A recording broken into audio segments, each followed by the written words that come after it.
Et si je te disais que certaines, voire la totalité de tes bonnes résolutions 2025 n'ont aucune chance d'aboutir, que penserais-tu? Alors oui, c'est un petit peu violent là comme approche pour cette introduction de cette vidéo.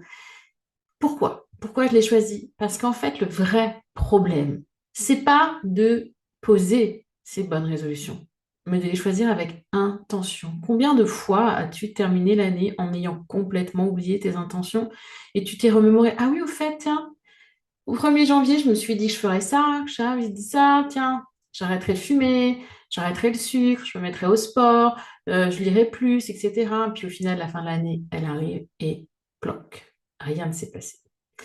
Donc aujourd'hui, je te propose, dans cet épisode déclic, de décortiquer ensemble tes bonnes résolutions et objectifs de l'année. Pas pour les valider, ni les critiquer, mais pour t'aider à te questionner avec bienveillance, avec la puissance des questions d'un coach, pour t'assurer que tes résolutions et tes intentions te ressemblent vraiment et te donner donc beaucoup plus de chances qu'elles arrivent à résolution, qu'elles arrivent à aboutir. Parce que franchement, crois-moi, ça fait un moment que je pratique maintenant le coaching, ça fait un moment que j'accompagne des femmes et que moi-même je travaille dessus. Choisir les bons objectifs ou la bonne intention fera toute la différence. Ça peut t'apporter confiance, fierté et ce sentiment d'accomplissement que tu auras fin 2025 avec des étoiles plein les yeux parce que tu auras réussi à avancer. Peut-être pas sur tous, mais au moins sur un, deux ou trois. Et ça fait énormément de bien. Personnellement, moi, je me souviens d'une année, c'était avant que je sois formée au coaching, c'était il y a 7, 8 ans, je dirais. Je m'étais promis de tout changer, de me remettre au sport, de perdre du poids, de commencer la photo, le piano, finir mon album photo scrapbooking du Maroc, ne plus procrastiner, donc mieux m'organiser, etc., etc. Et puis, 2 mois, 3 mois après, j'étais déjà en fait presque épuisée parce que je n'avais pas pris le temps de me demander est-ce que tout ça compte vraiment pour moi et de me poser toutes les questions que je vais vous poser dans cet épisode dans lequel vous allez avoir beaucoup de questions. Alors, il y en a qui me demandent des fois, Audrey, comment je fais? Parce que quand j'écoute un de tes épisodes ou quand je regarde une de tes vidéos, bah, j'ai besoin de prendre des notes. Alors, réécoutez 2 fois. Écoutez une première fois pour vous laisser immerger, regardez une première fois, voilà, imprégnez-vous. Et ensuite, réécoutez pour prendre des notes. Je vais essayer de faire court. Vous allez voir que cet épisode, il va être très efficace et va vraiment vous aider à vous poser les bonnes questions. Parce que cette réflexion, c'est maintenant qu'il faut la faire. Chaque semaine où vous allez la repousser, c'est entre guillemets du temps perdu sur ce qui compte vraiment pour vous. Attention, ne pas vous mettre la pression si vous sentez que là, c'est pas le moment, si vous sentez que vous n'avez pas besoin de suivre le flow du bilan de fin d'année, la nouvelle année, nouvelle résolution, c'est OK. Lâchez-vous la grappe, passez à autre chose. Par contre, si ça vous tient à cœur, si c'est important pour vous, écoutez bien cet épisode. Et si vous faites partie de la première équipe, vous pouvez aussi écouter cet épisode pour vos objectifs actuels et vous pourrez le réécouter quand vous serez au clair avec ce dont vous avez envie ou besoin. 1. Première partie, je l'ai découpée en 3. On commence par la question, pour moi, juste fondamentale, qui est pourquoi? Pourquoi tu as choisi cet objectif et pas un autre? Oui, comprendre cette motivation, c'est poser les bases solides pour avancer. Ce n'est pas toujours évident, mais c'est essentiel pour éviter de se perdre en chemin. Le why, ton why, le vrai, le pourquoi profond qui va être ton moteur. Donc, pose-toi des questions introspectives comme est-ce vraiment pour toi? Ou plutôt pour correspondre à des attentes extérieures. Quand tu penses là à cette résolution, à cet objectif, est-ce que ça t'enthousiasme ou ça te stresse? Quand tu regardes tes objectifs là, qu'est-ce que tu ressens en toi en fait? C'est ça la question. On peut éprouver un petit peu d'appréhension, un petit peu de choses. Ah, ça va être un petit peu dur quand même, mais je vais y arriver. C'est normal. Si on sort un petit peu de notre zone habituelle, c'est OK. Mais si vraiment c'est une angoisse, c'est du stress, de se dire, oh, faut que je fasse ça. Il faut que, déjà dans le il faut que, il y a des réponses. OK? Par contre, si c'est, oh yes, ah ouais, c'est trop bien, je suis trop contente de, ah non, mais là, c'est trop bien de faire ça. Là, on est mieux. Vraiment écouter un petit peu ce premier ressenti. Exemple, si vous avez décidé qu'en 2025, vous allez courir un marathon, est-ce parce que vous rêvez de relever ce défi ou parce que quelqu'un vous l'a suggéré ou parce qu'une copine l'a fait l'année dernière et vous dites, bah, elle le fait, je devrais bien le faire, moi. Peut-être avez-vous envie d'apprendre une nouvelle langue. Est-ce parce que vous avez envie de voyager, de vous sentir quand vous voyagez plus libre, plus confiante, ou parce que vous pensez que vous devriez peut-être être plus cultivé, qu'en famille, ça serait bien, parce que vous avez votre beau-frère, votre belle-sœur qui voyagent et qui parlent X langues, par exemple. Donc, prenez 2 minutes, 3 minutes, au calme, avec tranquillement pour vous imaginer. Fin d'année, là, la prochaine année, dans 360 et quelques jours, vous avez atteint cet objectif. Imaginez-vous, là, vous avez ce que vous avez voulu, là, en début d'année. En fin d'année, vous l'avez atteint. Comment vous vous sentez? Libre, fier ou simplement soulagé d'avoir coché une case? Essayez de vous projeter dans un an, de visualiser, si vous voulez, l'émotion que vous aurez dans un an, au 31 décembre, quand vous aurez coché cette case, cet objectif ou cette bonne résolution.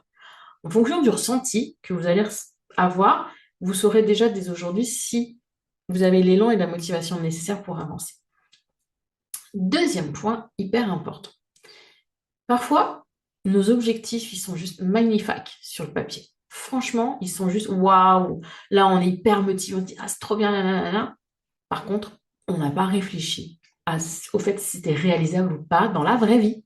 Parce que les réseaux sociaux, tout ce qu'on voit, etc., tout ce qui brille, c'est bien. Mais dans notre vie à nous, comment ça rentre? Comment ça se passe? Imaginons, je suis aujourd'hui maman solo à 60-70% du temps. Là, pour les 15 prochains jours, mon papa, il va être là 2 jours le week-end et c'est tout. Est-ce que ce serait réaliste pour moi de me dire, bah, cette année, toutes les semaines, je suis en déplacement, je vais à Tours? Non, parce que je dois aller récupérer ma fille à l'école, je vais aller la chercher, etc. Alors, je pourrais mettre d'autres choses en place. Si je mettais ça en place, ça veut dire que je trouve quelqu'un pour l'emmener ou la ramener, enfin, des choses beaucoup plus compliquées. Donc, en fonction de mon environnement, posez-vous les bonnes questions. Parce qu'un objectif, il doit être challengeant, mais atteignable. Alors, des questions comme, avez-vous vraiment le temps? L'énergie, question hyper importante. Le temps et l'énergie. Est-ce que vous avez les ressources générales pour avancer réellement sur cet objectif? Si ce n'est pas le cas aujourd'hui, comment allez-vous pouvoir capitaliser des ressources? Comment allez-vous avancer, prendre des compétences, euh, gérer votre planning, économiser votre argent pour atteindre cet objectif? Et ça fait partie du coup du process, ça fait partie de l'évolution de votre objectif. Peut-être qu'en vous posant cette question, vous allez dire, bah, ce ne sera pas à fin de cette année. Mon objectif, comme je dois économiser plus que ce que je pensais, ce sera mi-l'année prochaine ou fin l'année prochaine. Mais au moins, vous avancez. Comment ça peut devenir réalisable si ce n'est pas faisable aujourd'hui? Prenez l'exemple de quelqu'un qui veut écrire un livre. 500 mots par jour. Par exemple, on va se dire, OK, je vais écrire mon livre, je vais me fixer 500 mots par jour, donc mon livre, il sera écrit dans X mois, quoi. Pour pas dire année. À l'inverse, si vous dites, moi, je finis mon roman dans 2 mois, ça peut devenir quand même complètement étouffant, écrasant. Vous ne gérez plus le quotidien, vous ne mangez pas, vous ne dormez pas, et vous ne faites qu'écrire, vous ne gérez plus le reste. Donc, posez-vous vraiment cette question. Prenez votre objectif principal. L'intention ou la résolution. La différence, objectif, on a des chiffres pour les suivre. L'intention, c'est un souhait. Et la résolution, c'est une intention, on va dire, c'est ah oui, c'est ce qu'on balance entre guillemets au 1er janvier. Hein. Ça y est, c'est décidé, C'est ça la résolution. Donc, écrivez cette envie principale. Puis à côté, listez les ressources dont vous auriez besoin pour aller au-devant de cet objectif. Et deuxième point, une fois que vous avez listé un peu toutes les ressources dont vous pourriez avoir besoin, notez une petite action que vous pouvez faire là, dans les 7 jours qui suivent l'écoute de ce podcast. Juste une. Et quand je dis une action, c'est pas le truc wonderful qui fait, ça peut être juste envoyer un mail, appeler quelqu'un, acheter des clous, enfin, peu importe. C'est histoire de lancer la machine et de vous mettre en mouvement. Rien n'arrive jamais seul. Ça, ou alors quand ça arrive seul, c'est pas forcément souhaité et c'est pas toujours drôle. Quand vous voulez quelque chose, donnez-vous les moyens d'y arriver. Si ton objectif te paraît immense aujourd'hui, quel petit pas peux-tu faire cette semaine? Avancer un petit peu chaque jour, c'est déjà beaucoup. Et je reviendrai là-dessus sur le principe de la montagne un petit peu plus tard. Vous comprendrez ce que je veux dire. Troisième partie, et pas des moindres. Donc, le pourquoi, ce que je peux mettre à contribution. Et le troisième point, bah, c'est qu'est-ce qui va me freiner? Ces doutes, ces obstacles. Parce que, honnêtement, si vous êtes 100% honnête avec vous-même, la plupart du temps, pas toujours, mais la plupart du temps, le plus grand obstacle, c'est pas l'objectif en lui-même. Ça va être déjà le délai que l'on se donne pour l'atteindre, donc la ressource du temps. Et le deuxième point, est-ce que l'on se croit capable ou incapable de l'atteindre? Si vous vous pensez déjà incapable d'atteindre un objectif, est-ce que vous pensez honnêtement qu'à la fin de l'année, vous l'aurez atteint? Non, parce que vous n'y mettrez pas l'énergie, vous n'y mettrez pas les ressources, vous ne mettrez pas le temps nécessaire, parce que de toute façon, vous ne l'atteindrez pas. Alors à quoi bon? Ça s'appelle de l'auto-sabotage. Voyons ce qui vous bloque. Je ne dis pas, c'est mon job de coach de vous aider à trouver les ressources et les réponses en vous pour surmonter ces freins. Et le plus grand des obstacles, hein, je vous rappelle, c'est quand même vous généralement. Donc, si dans les intentions et les objectifs que là, vous êtes fixés, est-ce qu'il y a une résistance? Oui. Qu'est-ce qui m'empêche de croire que je peux y arriver? C'est quoi? Qu'est-ce qui vient dans ma tête? Qu'est-ce qui se passe dans mon corps qui me dit non, tu n'y arriveras pas? C'est une pensée, c'est une peur, c'est la phrase que me répétait mon père quand j'étais gamine, c'est un échec dernier. Réfléchissez, qu'est-ce qui vous fait dire que vous n'en serez pas capable? J'ai eu une cliente en coaching début d'année dernière qui voulait reprendre des études pour se reconvertir. Mais je suis trop vieille. Je peux reprendre des études maintenant, je suis trop vieille. 48 ans, mémoire. Aujourd'hui, bah, elle a retrouvé sa confiance. 6 séances de coaching, un pas après l'autre. Elle a repris ses études pour son plus grand bonheur. Elle a simplement eu besoin de travailler cette croyance, je suis trop vieille, pour pouvoir se lancer. Et il y a sans doute des choses que vous, même des objectifs que vous ne vous êtes pas fixés cette année en disant, c'est pas pour moi. Réfléchissez aussi à ça. Prenez le temps là de vous dire, est-ce que cela, ce que je me suis dit pour 2025, c'est vraiment, vraiment, vraiment ce dont j'ai envie et besoin? Qu'est-ce qui se cache derrière les couches de peur, de doute, derrière la procrastination? Essayez d'identifier ça. C'est aussi vous poser la question en sens inverse. Donc, je me suis fixé tels objectifs, mais je ressens telle crainte. Mais qu'est-ce que j'ai d'autre comme peur et qu'est-ce qu'elle m'empêche de faire d'autres, ces peurs ou ces croyances? Et peut-être que là, vous allez ressortir des émotions et des objectifs qui vont vous tenir encore plus à cœur. Ok. Pensez bien. J'ai des dizaines de femmes qui ont déjà dépassé ces douze grâce à des méthodes simples et adaptées. Alors, osez, vous aussi, franchir ce cap et posez-vous les bonnes questions, voire faites-vous accompagner.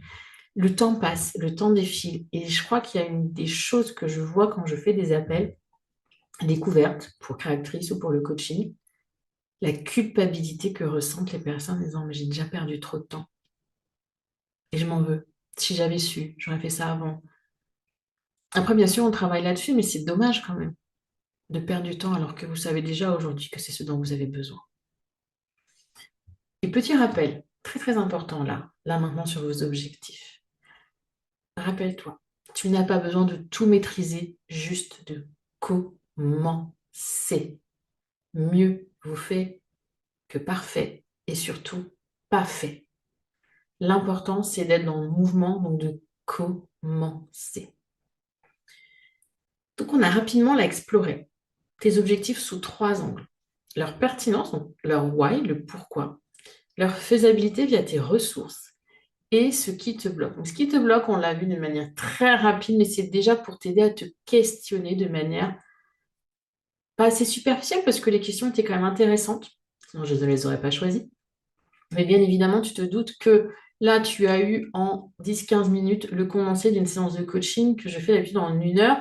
Et quand on travaille sur des objectifs comme ça, on peut les travailler sur plusieurs séances. Donc, bien évidemment, on réduit.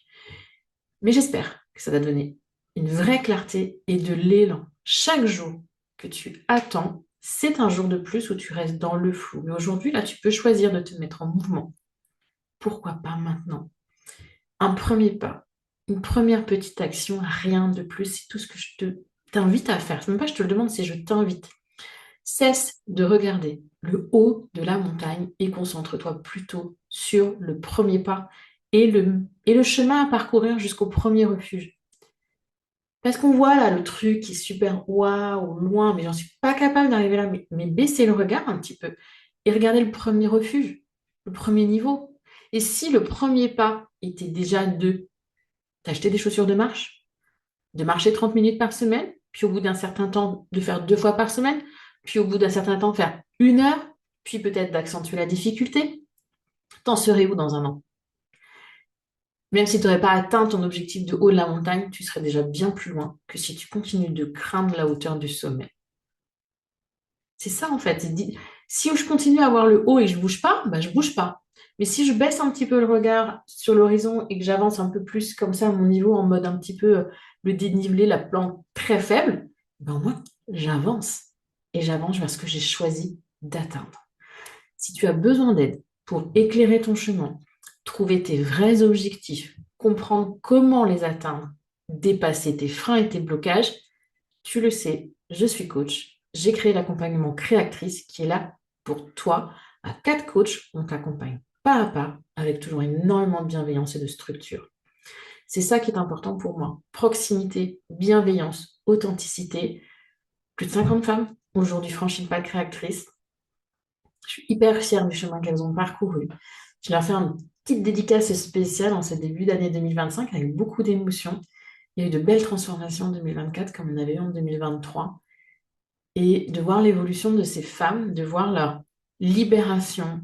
Et ça me fait tellement de bien et c'est tellement beau au final de voir ces femmes qui arrivent dans l'accompagnement, le visage crispé, le visage tendu, le visage un peu terne, tristoun, et qui en sortent avec un visage lumineux. Rien que si vous regardez un premier coaching de groupe et un dernier, même les personnes qui ne les connaissent pas peuvent voir la différence.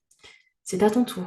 À toi de choisir et de décider ce que tu veux faire de ton année 2025. Mais sache que moi, je reste disponible pour t'aider à clarifier tes priorités, dépasser tes blocages, reprendre de l'énergie, mettre ton énergie là où c'est important.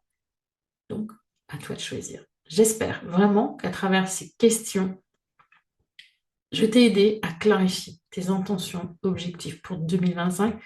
Pose-toi ces questions-là le plus tôt possible pour éviter de perdre du temps, pour éviter de passer à côté de ce qui est important, et puis aussi pour éviter de les oublier, ces choses. Parce que la vie fait que bien souvent, prise dans le quotidien, bah, nos intentions et nos bonnes résolutions de 15 jours, 3 semaines, un mois, elles tiennent. Après, on ne sait même plus, on n'en tient plus compte, puis on n'en entend plus parler nulle part, ni aux infos, ni sur les réseaux, etc. Donc, il arrive le mi-décembre, on fait oh, j'en suis où? Et là, c'est la culpabilité, on ne se sent pas bien. Donc, prenez ce temps maintenant, posez-les votre intention. Bullet journal, si vous avez votre bullet journal, ce sera votre ami tout au long de l'année. Posez votre intention au début de carnet ou dans une page à part ou en fin de carnet, en disant comme ça, quand j'atteindrai la fin de mon carnet, bah, j'aurai un petit rappel de là où j'avais envie d'aller. Si vous avez des questions, vous pouvez me retrouver sur Instagram. Vous pouvez m'envoyer un email à audrey@macohérence.com. Je serai ravie d'échanger avec vous sur vos objectifs. Et pour celles qui me regardent sur YouTube, vous pouvez aussi, bien sûr, mettre un petit commentaire en dessous de la vidéo, m'y poser vos questions. Je viendrai y répondre avec grand plaisir. Et sur ce, je vous souhaite une douce et belle année, pétillante et pleine de paillettes, parce que les paillettes, c'est léger, ça brille, ça vole au gré du vent. Ça se prend pas la tête et c'est fun les paillettes. Donc voilà, 2025 sous le signe de la paillette et je vous dis à très bientôt avec ma cohérence.